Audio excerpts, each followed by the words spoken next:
오늘 우리에게 주시는 하나님의 말씀은 갈라디아서 4장 1절부터 7절까지 말씀입니다. 갈라디아서 4장 1절부터 7절까지 말씀 우리 다 함께 한 목소리로 읽도록 하겠습니다. 함께 읽겠습니다. 내가 또 말하노니 유업을 이을 자가 모든 것의 주인이나 어렸을 동안에는 종과 다름이 없어서 그 아버지가 정한 때까지 후견인과 청지기 아래에 있나니 이와 같이 우리도 어렸을 때 이 세상의 초등학문 아래에 있어서 종노릇하였더니 때가 참에 하나님이 그 아들을 보내사 여자에게서 나게 하시고 율법 아래에 나게 하신 것은 율법 아래에 있는 자를 속량하시고 우리로 아들의 명분을 얻게 하려 하십니다. 너희가 아들이므로 하나님이 그 아들의 영을 우리 마음 가운데 보내사 아빠 아버지라 부르게 하셨느니라. 그러므로 내가 이후로는 종이 아니요 아들이니 아들이면 하나님으로 말미암아 유업을 받을 자니라. 아멘. 함께 읽은 말씀 가지고 아빠 아버지 하나님이라는 제목으로 갈라디아서 시리즈 10번째 말씀을 함께 나누도록 하겠습니다. 오늘로써 이 갈라디아서도 3장을 지나서 4장으로 들어서게 되며 우리는 벌써 반환점을 돌게 됩니다. 총 6장이기 때문에 반환점을 돌게 됩니다. 제가 전에 갈라디아서의 큰 주제에 대해서 두 가지로 말씀을 드렸는데 혹시 기억나시는 분이 계실까 합니다. 첫 번째로는 복음이란 무엇인가에 대한 바울의 계속되는 논증입니다. 다른 복음은 없다. 오직 예수로 충분하다는 유일하고도 하나인 복음 외엔 없다라고 말하는 그 선포가 던져졌고, 이제 3장에 들어와서는 그 율법과 계속 대조하면서 이 복음의 절대적인 우월성을 드러내고 있습니다. 절대적인 우월성입니다. 상대적인 우월성이 아니라. 그리고 두 번째가 이 복음 안에 있는 사람, 즉 그리스도 예수 안에 있는 사람은 자유하다라는 이 복음의 자유를 또한 선포하면서 이 복음 안에 있는 자유를 이제 우리가 어떻게 누리며 살 것인가에 대해 5장과 6장에 걸쳐서 쭉 다루게 되어집니다. 그런 가운데 오늘 본문 4장 1절부터 7절, 좀 더 확장하면 3장 26절부터 4장 7절까지는 복음이란 무엇인가에 대한 논증을 쭉 이어오면서 이제 그 절정에 치다르는 시간이 됩니다. 그리고 그 절정을 치는 순간이 저는 갈라디아서 4장 7절이라고 보아지고, 이는 또한 복음의 절정을 표현하기도 하죠. 함께 읽어보겠습니다. 시작. 그러므로 여러분 각 사람은 이제 종이 아니라 자녀입니다. 자녀이면 하나님께서 세워주신 상속자이기도 합니다. 아멘. 하나님께서 오늘 이 말씀을 통해 저와 여러분에게 동일하게 선포하시죠. 이 말씀은 단순히 바울이 당대의 갈라디아에만 한 이야기가 아니라 하나님께서 지금 이 시간 살아계셔서 우리에게 선포하시는 말씀이기도 합니다. 뭐라고 선포하시냐? 너는 이제 종이 아니라 나의 자녀란다. 그리고 내가 나의 자녀이면 나의 상속자이기도 하단다. 우리의 신앙생활에 있어서 중요한 것 중에 하나를 꼽으라고 한다면 저는 주저없이 영적 정체성이라고 말합니다. 구원받은 나는 누구인가? 구원받은 나는 누구인가? 그리고 그 답은 분명하죠. 오늘 본문에 따라 우리는 하나님의 자녀요, 하나님의 상속자라는 것. 그게 나의 정체성입니다. 이것이 여러분의 정체성이라는 사실을 절대로 놓치지 마시기 바랍니다. 이 정체성에 대해서 싱클레어 퍼거슨이라고 하는 한 개혁주의 신학자가 다음같이 말합니다. 그의 저서 살아계신 하나님의 자녀란 책에서 우리가 하나님의 자녀 곧 친, 아들, 딸이라는 그 개념은 그리스도인의 삶의 원동력이다. 하나님의 아들이란 우리의 신분이야말로 창조의 정점이요 구속, 구원의 목표다라고 말을 하죠. 이 창조의 절정이자 구속의 목표라고 말하는 하나님의 자녀 삼으심은 어쩜 이 지점은 기독교라는 세상말로 하는 그 종교가 여타 다른 종교들과 구별되어지는 특징 중에 하나입니다. 다른 종교들은 단순히 인간을 어떻게 규정하느냐, 동일해요. 신의 피조물. 그런데 그 신의 피조물을 보고 그 신은 뭐라고 구하느냐, 내가 너를 만들었으니 너는 나에게 복종하라입니다. 그게 다른 종교들의 신관이에요. 섬기라는 거죠. 복종하라는 거죠. 순종하라는 거죠. 그렇지 않으면 너네 멸망해. 너네 벌받아. 저주받아. 모든 신관들이 동일합니다. 신을 섬기지 않으면 벌받아요. 그런데 하나님은 우리를 창조하실 때 뭐로 창조하십니까? 단순한 피조물이 아니라 하나님의 형상. 이 말은 당대의 어마어마한 단어입니다. 왕의 자녀라는 거예요. 왕의 형상. 왕만이 신의 아들인데 너희가 동일하게 신의 아들, 신의 자녀, 왕의 자녀다. 왕의 형상, 하나님의 형상으로 삼으시고 단순히 창조하고 끝난 것이 아니라 우리 안에 우리와 함께 거하십니다. 이게 성막이고 장막이에요. 교제하신다는 거죠. 복종이 아니라 교제입니다. 사랑과 교제.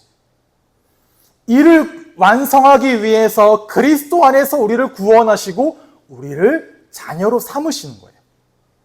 그 하나님의 한없는 사랑, 끝없는 사랑이 바로 복음인 거죠. 복음이 무엇입니까? 하나님의 사랑. 이러한 하나님의 사랑을 알고 하나님의 자녀 삼으심이 무엇인지 알 때 우리는 그리스도인이 어떤 존재인지를 알게 됩니다. 그리고 내가 그리스도인이 되었다는 것이 나에게 얼마나 큰 특권인지를 알게 되어지죠. 그리고 오늘 본문이 그 배경을 잘 설명해 주고 있습니다. 오늘 말씀을 통해 이러한 우리의 정체성이 어떻게 가능하게 되었는지를 살펴보고 또 그 정체성에 담긴 특권이 무엇인지 함께 살펴가 보려고 하죠.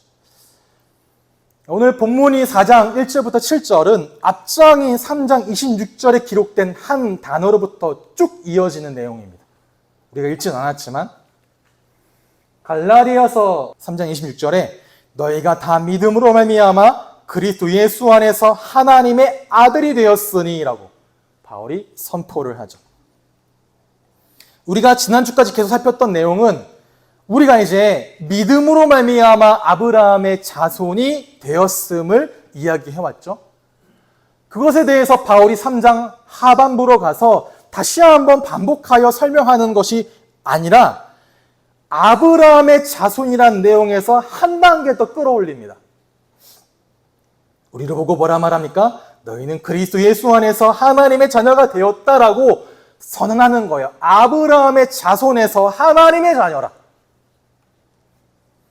여기서 아들이라고 뜻하는 단어 헬라어 휘오스, 복수형으로 여긴 쓰여지는데요. 휘오이입니다. 이건 당시 1세기 로마의 입양 또는 상속법에서 온 법적인 용어예요. 단순히 혈연적인 아들만을 말하는 것이 아니라 입양된 양자 아들까지 포함된 내용입니다. 혹여 나 아들이라 해가지고 서운해하시지 않으실 것이 난 딸인데 여잔데 그렇게 반박하고 비판하는 사람들도 있어요. 그래서 이 자녀를 단어를 바꾸는데 바꾸든 말든 의미는 동일합니다. 상속자, 자녀, 법적 자녀란 얘기예요. 즉 복음 안에 남자만이 아니라 모든 신자에게 주어진 그 신분과 그 관계성을 이야기할 때 쓰는 단어가 휘오스입니다. 단순히 자녀라 말하는 단어랑 좀 달라요. 휘오스. 이 휘오스라는 개념 안에 바울은 3장에 쭉 이야기해왔던 여러 핵심들을 다 연결시킵니다. 믿음, 자손, 약속, 유업, 그리스도를 믿는 믿음을 다 이 단어로 연결시켜냅니다. 이걸 통해 이렇게 말하는 거예요. 너희가 이전엔 율법 아래에서의 삶은 종과 같았으나 이제 그리스도 예수를 믿음으로 약속대로 하나님의 아들이 되어 그 유업을 받는다. 그래서 자유함을 누리게 되었다라고 모든 것에 이어와 이 단어 아들 안에 넣어놓죠. 그리고 이 아들이라는 의미에 대해서 갈라디아 4장 1절에 들어가 더욱 확장해서 이야기합니다. 뭐라고 선포합니까? 내가 또 말합니다. 유업을 이을 사람은 모든 것의 주인이지만 어릴 때에는 종과 다름이 없고 아버지가 정해놓은 그때까지는 보호자와 관리인의 지배 아래에 있습니다. 지난번에 바울이 당시에 약속이란 개념을 가지고 논증했던 것처럼 지금 또한 당시의 상속에 대한 부분들, 그런 관습과 법률적인 상식을 가지고 너희가 받은 구원이 무엇인지에 대해서 설명을 합니다. 당시 로마 시대에는 상속자라 할지라도 미성년자인 동안엔 자유롭게 모든 걸 누릴 수가 없었어요. 14세까지는 후견인, 보호자의 보호를 받아야 했고 25세가 될 때까지는 관리인이, 청지기가 그 모든 재산과 하인들을 관리해 줬습니다. 성숙할 때까지는. 후견인은 아이를 법적으로 보호해 주고요. 관리인은 재산과 집안을 대신 관리해야죠. 그래서 어쩌면 상속자인데 이런 관리를 받고 어쩌면 통제를 받는 모습은 누군가의 지도, 누군가의 통제를 받는 종의 모습과도 같다라는 거예요. 종의 모습과 같아요. 그런데 실제로는 종입니까? 상속자입니까? 상속자잖아요. 종의 모습과 같지만 실제로는 상속자라는 거죠. 그럼 여러분은 이 질문을 계속 던져봐야 됩니다. 나는 종입니까? 상속자입니까? 나는 종입니까? 상속자입니까? 종입니까? 자녀입니까? 나는 여전히 율법 아래에 매여 있는 종입니까? 아니면 이제 하나님의 은혜로 복음 안에 거하게 된 하나님의 자녀입니까? 상속자입니까? 여러분, 이 질문에 대한 답이 분명하게 되어지지 않으면 우리가 성숙하게 되었다는 말은 예수 그리스도를 믿었다. 그 이후에도 그렇게 됐음에도 불구하고 자꾸 마음이 불안해지거나 희미해지면 다시 어디로 돌아가느냐? 종과 같은 모습, 옛 보호자와 옛 관리인에게로 자꾸 돌아가. 어떻게 해요? 율법의 행위 외에 나의 구원의 근거를 자꾸 거기서 찾으려는 거예요. 내가 이걸로 구원받았어. 내가 이걸로 구원받았다라는. 다시 종과 다름없는 모습으로 또 돌아가려고 한다라는 거죠. 성숙하게 되었는데요.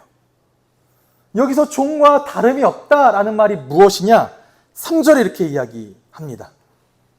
이와 같이 우리도 어릴 때에는 세상의 유치한 교훈, 개역개정에는 세상의 초등학문이라고 번역합니다. 세상의 초등학문 아래에서 종노릇을 하였습니다라고.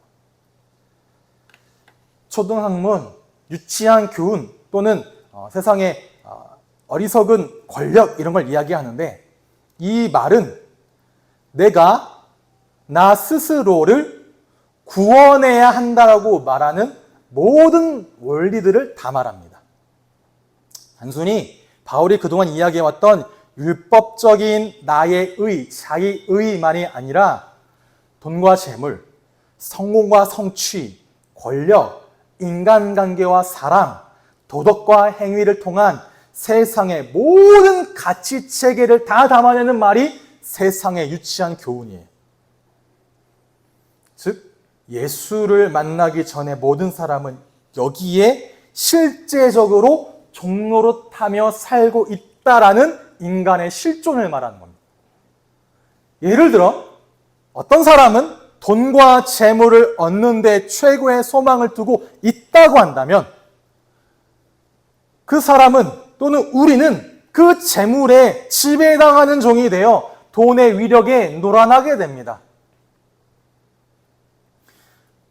생각만큼 돈이 잘 안 모여지게 되면 참담해진 마음이 들게 되고요. 돈이 충분히 생겨도 그 충분한 재물에 만족감을 얻지 못한 채 더 얻으려고 합니다. 제가 직장 생활할 때 제 상사가 아니라 제 동기였네요. 물어봤어요. 그때 당시가 15년 전이니까 이 대리님은 저랑 비슷한 월급을 받습니다. 한 200만 원 정도의 이렇게 언저리에 있는 한 200, 250 사이에.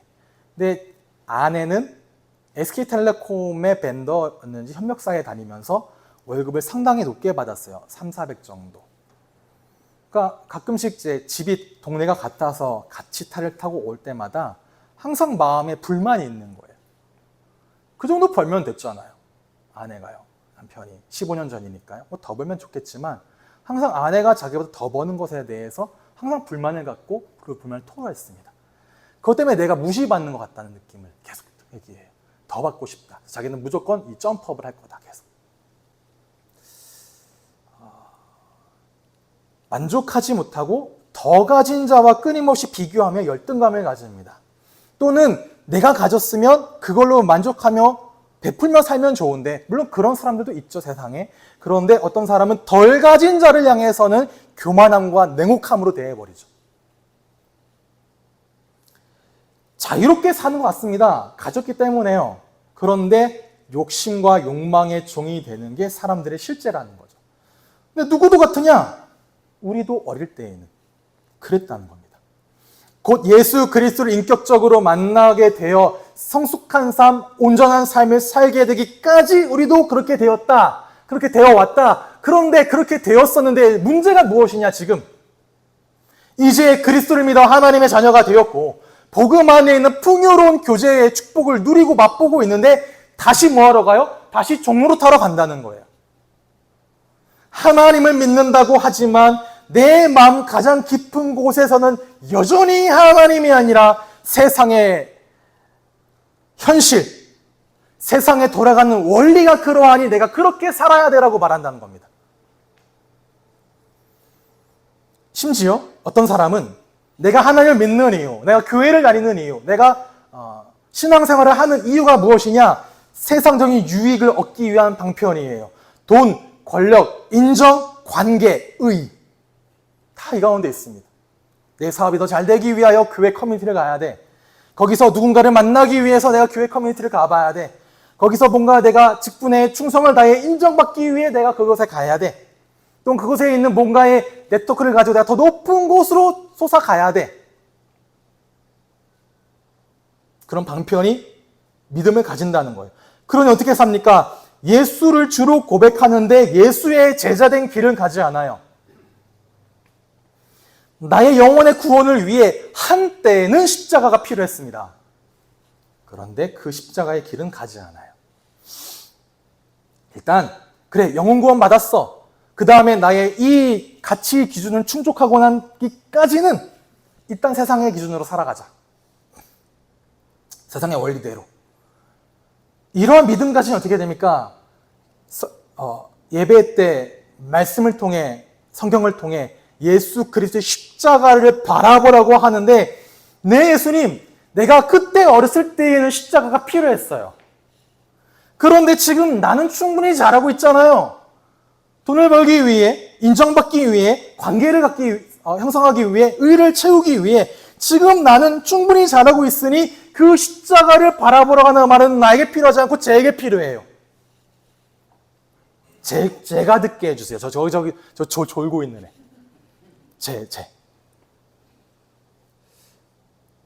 내가 아니라 그 사람에게 복음의 말씀이 들려져야 됩니다. 아니요. 오늘도 예수 그리스도의 십자가가 필요한 대상은 누굽니까? 여러분이기 전에 납니다. 나요. 내가 예수 그리스도의 십자가가 필요하다는 겁니다. 다른 사람을 위해 오신 예수가 아니라 종로 타던 나를 위해 예수님이 오셨고, 지금도 여차하면 종로 타러 달려가려고 하는 나를 위해 예수님이 지금 부활하여 함께 하십니다. 그래서 나는 오늘 예수 그리스도를 믿고 예수 그리스도를 믿는 그때의 모든 죄의 사함을 받고 죄를 이기는 능력, 나를 억누르는 세상의 모든 가치 기준으로부터 자유함을 누린다는 사실을 고백하시라는 겁니다. 우리는 종이 아니라 상속자예요. 기독교는 종의 종교가 아니라 하나님의 자녀 삼는 복음입니다. 그 더 이상 매여 있을 것이 없습니다. 다시 종의 멍에로 돌아가지 마세요. 하나님의 자녀 안에 있는, 하나님의 자녀에게 주시는 복음 안에 있는 자유를 누리며 살아가시기를 주님의 이름으로 축복합니다. 어떻게 자녀가 되었습니까? 4장 4절 다 함께 읽어보겠습니다. 시작. 하나님께서는 자기 아들을 보내셔서 그자에게서 나게 하시고 또 하늘과 아멘. 기한이 찼을 때 개역개정엔 때가 참에 되어 있는데 이 때가 참에란 하나님이 창세기에 약속하신 작정하신 그 때가 되었다는 겁니다. 이 때를 위해 하나님은 우리가 찬양했던 것처럼 하나님의 섭리하심으로 일하시고 세상의 모든 사건을 주관하시고 각 나라와 민족들을 지휘하시고 통치하시고 모든 것을 다 준비하신 뒤 가장 적절한 순간에 그 아들을 보내셨다라는 거예요. 그때가 바로 가장 적절한 순간이었다는 거죠. 이 말씀 앞에서 여러분 한 가지를 기억하시길 바랍니다. 그때 하나님의 때, 하나님의 시간표라고 할 때 하나님의 시간표, 하나님의 타이밍, 하나님의 때는 언제나 항상 완벽합니다. 우리는 때때로 하나님의 시간표를 궁금해하죠.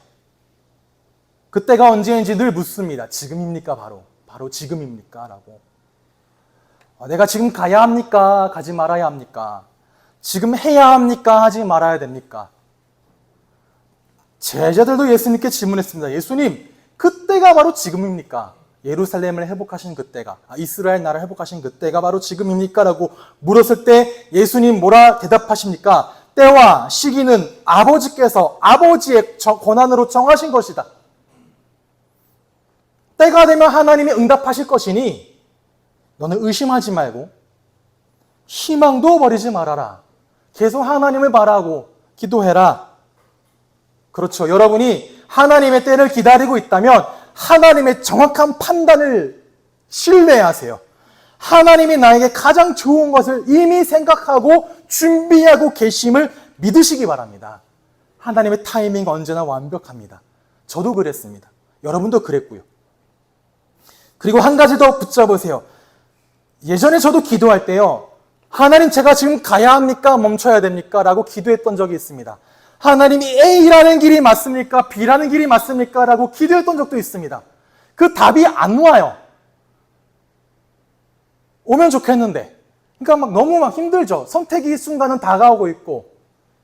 뭔가, 여러분 그러잖아요. 뭔가 성경에서 가라 그러면 가야 될 것 같고, 가란 말이 안 나면 안 가야 될 것 같은데, 그게 그겁니까? 아니잖아요. 계속 그렇게 기도하고 있는데, 기도하는 가운데 제 마음속에 들었던 생각은 그렇습니다. 이랬습니다. 마치 하나님이 저에게 이렇게 말씀하시는 것 같더라고요. 뭐라고 말씀하시는 듯 했느냐? 사랑하는 아들아, 나는 내가 간다면 나는 너와 함께 갈 거고 너가 머무른다고 한다면 나는 그 자리에 너와 함께 머무를 거야. 내가 이 길로 간다면 그 길에도 함께 할 것이고 내가 이 길로 간다면 그곳에도 함께 할 것이다. 너무 감사하더라고요. 그런데 거기서 한 가지 생각을 더 주세요. 어떻게 말씀하실 것 같으냐? 그런데 나는 너가 지금 너의 그 고민, 갈림길의 고민을 가지고 내게로 와서 나에게 이렇게 털어놓고 대화하고 나누는 게 너무 좋구나라는 생각을 주시더라고요. 고민을 가지고 나와 아버지와 이야기 나누는 그게 너무 좋다라는 마음을 주시는 거예요. 네, 하나님의 시간표를 신뢰하세요.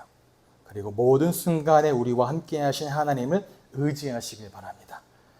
그 때가 참에 하나님께서 우리에게 아들을 보내주십니다.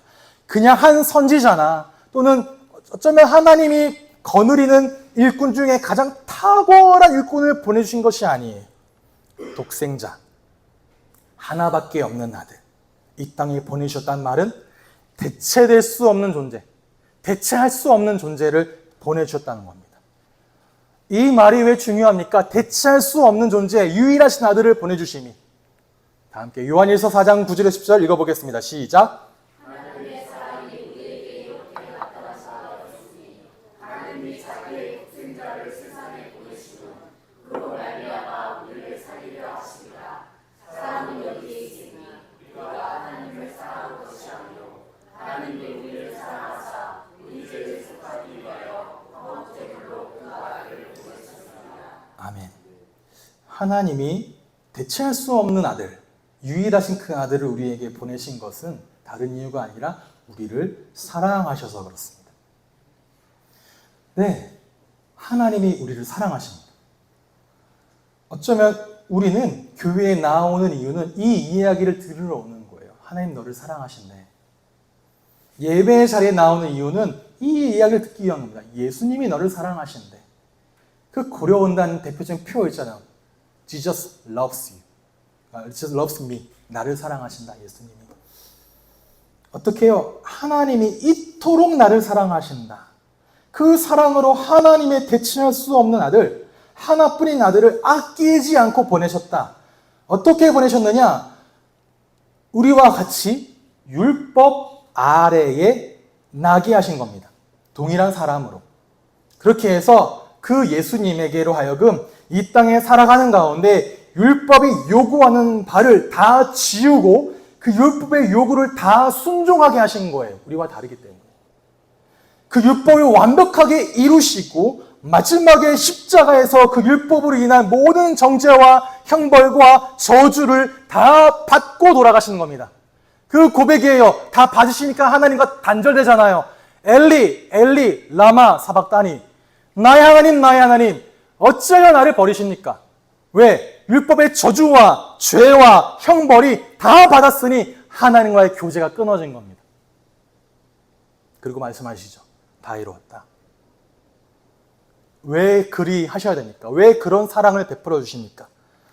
5절입니다. 그것은 율법 아래에 있는 사람들을 속량하시고 우리로 하여금 자녀의 자격을 얻게 하시려는 것입니다. 우리를 뭐 하기 위해서요? 속량하기 위해서.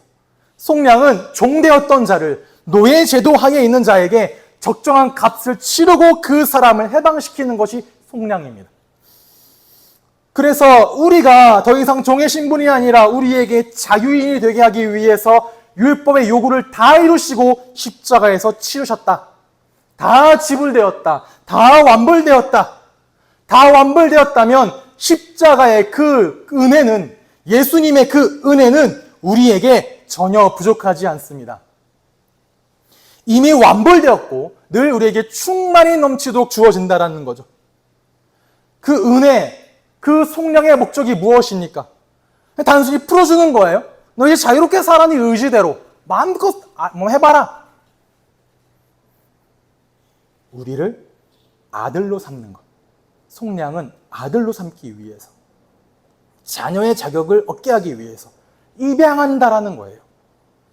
어떤 우리를요, 죄 가운데 있어서 종되었던 나, 진노 아래에 있어서 진노의 자녀일 수밖에 없었던 우리를 하나님의 적법한 자녀로 삼으신다는 겁니다.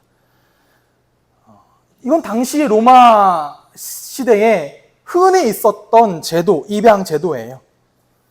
어떤 사람은 자신의 조카를 양자로 삼기도 했고 어떤 사람은 자유인 중에 한 사람을 자신의 양자로 삼기도 했습니다. 또 어떤 사람은 자신의 종된 사람을 자신의 양자로 삼았다고도 합니다. 근데 그 종된 사람을 양자로 삼기 위해서 해야 되는 게 속량이에요. 값을 치러서 해방시켜줘야 돼요. 그리고 이렇게 입양된 후에는 뭐가 되냐? 상속자가 되어 집안과 사회에서 모든 재정적이고 법적인 아버지의 특권을 다 받아 누리게 됩니다. 동일하게. 친자들과 함께. 태생은 아버지와 아무런 연관이 없어요. 남이잖아요. 그런데 자녀로 삼은 이후에는 아들이라는 법적 지위를 얻는다는 거죠. 아버지의 이름을 물려받고요. 아버지의 신분을 물려받고요. 아버지의 관계를 물려받고요. 아버지의 유산을 물려받습니다. 그래서 완전히 새로운 인생, 특권을 가진 인생이 되어지는 거죠. 그랬던 가장 대표적인 사례가 누구냐고 하면 가이우스 율리우스 카이사르의 양자가 된 옥타비아누스입니다. 율리우스 카이사르, 시저가 암살당하고 난 뒤 그의 유언장이 공개되자 사람들이 웅성웅성한 거예요.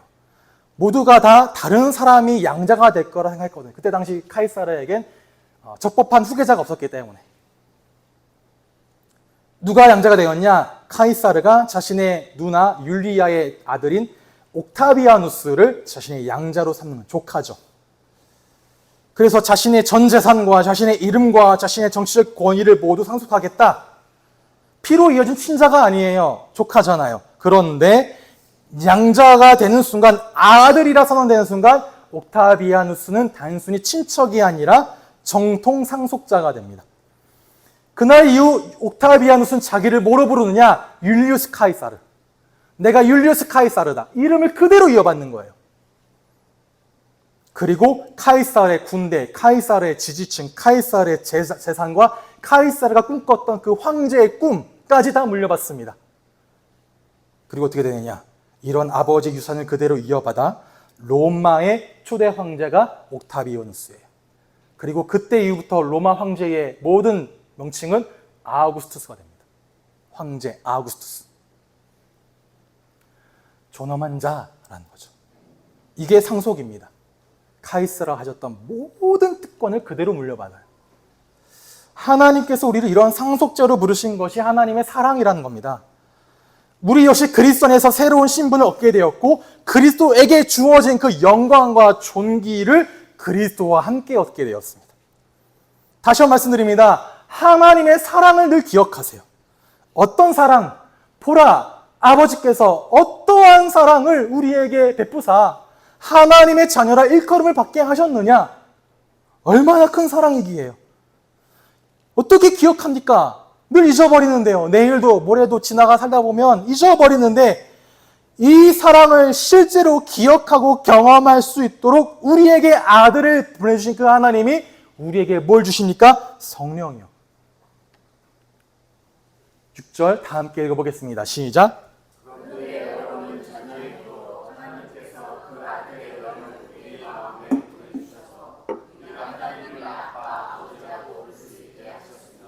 아멘.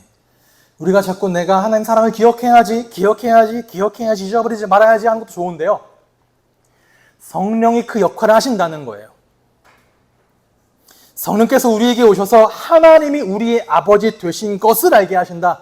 그리고 우리가 그 하나님의 온전한 자녀이자 상속자이심을 또한 기억하게 하시도록 우리에게 늘 증거하신다. 그러니 기억하십니까? 너희가 성령에게서 낳느냐? 근데 왜 육체로 맞추려고 하느냐? 그 말이 이 말입니다. 그 성령이 너희가 하나님의 자녀임을 알게 하시는데 왜 그 성령의 알게 하심이 아니라 또 다른 육체의 행위로 그걸 자꾸 알게 하려고 하느냐는 거예요. 어떻게 해야 됩니까? 알게 하신다면 오늘 제목처럼 하나님을 아빠, 아버지라 부르시는 거예요. 그래서 아빠는 우리 어린아이들이 아빠를 친근하게 부르는 그 아빠라는 의미보단 아람어 아빠입니다. 지금 말씀드렸죠? 영어 성에 보면 아빠, father라 되어 있다고. 아버지를 친근하게 부르는 표현이에요. 우리말로 바꿔보면 아버지, 나의 사랑하는 아버지, 내가 너무 사랑하는 아버지, 이런 표현이죠. 하나님께서 나를 끝없이 사랑하심을 확신하시고 또 나도 그 하나님의 사랑하심을 담대하게 표현해 보는 거죠. 어떻게 그 사랑을 알게 되느냐? 부른답니다. 부른다라 말이죠. 이 말은 단순히 아버지 하고 부르는 그 의미를 넘어서서 부르짖는 거예요. 울부짖는 겁니다. 가슴이 터질 듯 큰 소리로 부르는 그 감정의 표현이 여기서 말하는 부른다에 담긴 어조입니다. 격정의 표현. 여러분 그런 경험 있지 않습니까? 아무리 내 눈앞에 수많은 아이가 있다 하더라도 내 아이가 울부짖는 소리는 대번에 들립니다. 아마 그 입소식이나 퇴소식 때 최 집사님 가시면 똑같이 다 빡빡한 머리에 똑같이 다 개구리 옷을 입었는데요. 내 아들은 딱 보여요. 저기 있네. 남들은 못 찾습니다. 우리 아들 한참 찾아요. 어디 있지라 찾는데 여기 있잖아요. 여기. 그게 부모예요. 내 아들의 모습, 내 아들의 목소리는 금방 찾고 금방 보입니다. 희한하죠? 마찬가지입니다. 하나님이 우리 자녀가 울부짖으면 반드시 들으세요. 눈을 들어 하나님을 바라보라는 겁니다. 바라보고 하나님의 자녀답게 하나님의 자녀로서 여러분의 모든 필요를 쏟아내라는 거예요. 쏟아내지 않을 것은 한 가지도 없습니다. 다 쏟아내세요. 이건 안 돼, 저거 아니요. 모든 걸 다. 여러분 고난이 오셨습니까? 어려움이 왔습니까? 자녀로서 당당하고 자신감 있게 대응해 나가세요. 누가 내 아빠인데요? 하나님이 내 아버지신데요. 그리고 그 아버지 하나님 부르짖으라는 거예요. 아버지 도와주세요. 아버지 함께 해주세요. 아버지 이 땅에 역사해 주세요. 이곳에 문을 열어주세요. 수시로 아버지의 이름을 부르시고 여러분의 모든 걸 기도로 연결하셔서 자녀됨을 체험하시기를 바랍니다. 7절입니다. 그러므로 여러분 각 사람은 이제 종이 아니라 자녀입니다. 자녀이면 하나님께서 세워주신 상속자이기도 합니다라고요. 제가 빨간 글씨로 해놨죠. 왜냐? 지금까지 바울은 복수를 써왔어요. 갈라디아 성도들, 너희들, 우리는. 그런데 7절에 와서는요, 갑자기 너라고 말합니다. 너, 당신은, 여러분 각 사람은 이라고 표현할 때는 단수 표현을 씁니다. 상상해 보세요. 바울의 편지가 왔습니다. 어떤 한 사람이 대독을 하겠죠.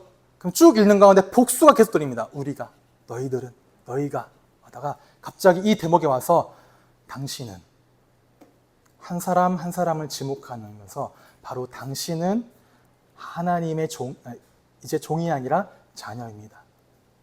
당신은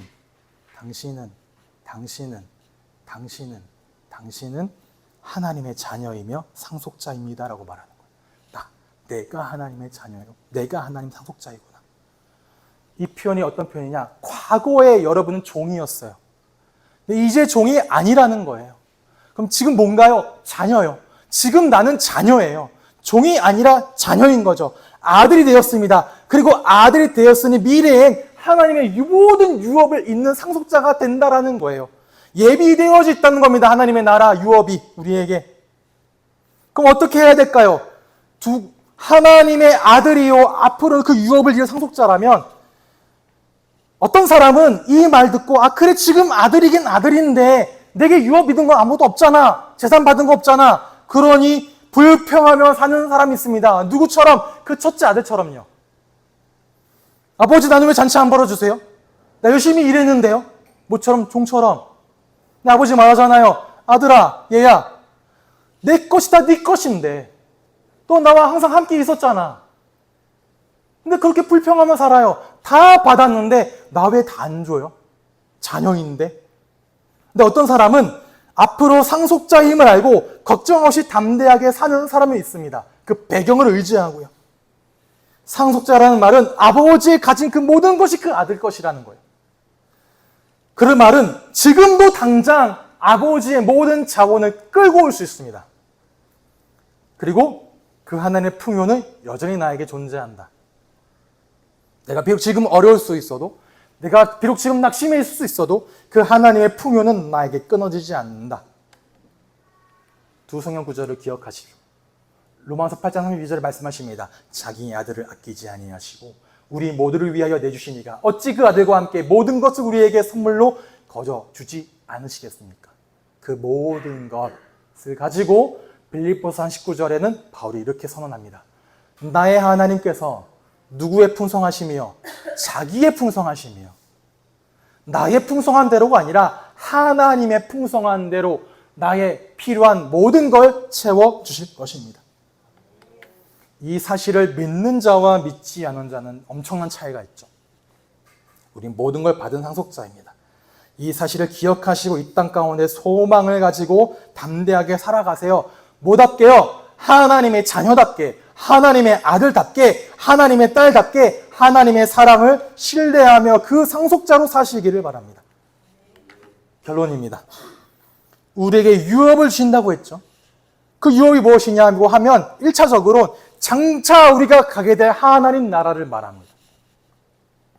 그런데 우리가 알잖아요. 장차 임할 하나님의 나라는 이미 우리에게 임하였다고. 이미와 아직 사이에 있다고. 아직 얻지 않았지만 이미 얻었습니다. 그 유업을 이미 받았다고요. 그 유업이 무엇이냐?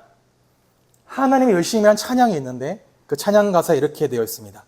하나뿐인 사랑아, 내게 부탁이 있다.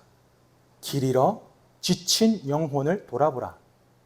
나의 품으로 안기어 오게 해라.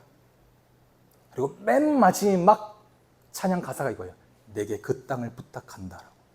그 땅, 그 유업. 내게 맡기신 그 땅, 그 유업. 우리에게 아들을 보내신 하나님, 이 땅 가운데 아들을 보내시면서 하나님의 선교를 시작하신 하나님은 동일하게 아들된, 자녀된, 딸된 여러분을 세상으로 보내시면서 그 가운데 하나님의 선교를 맡기십니다. 하나님의 선교에 동참하는 생명을 전하고 나누는 삶으로 우리를 보내신다는 거죠. 그 부르심 앞에 서는 것이 우리가 하나님의 유업을 지금 이 땅에 잇는 거예요. 하나님 나라와 이 땅을 잇는 거죠. 그 유업을 잇는 거죠.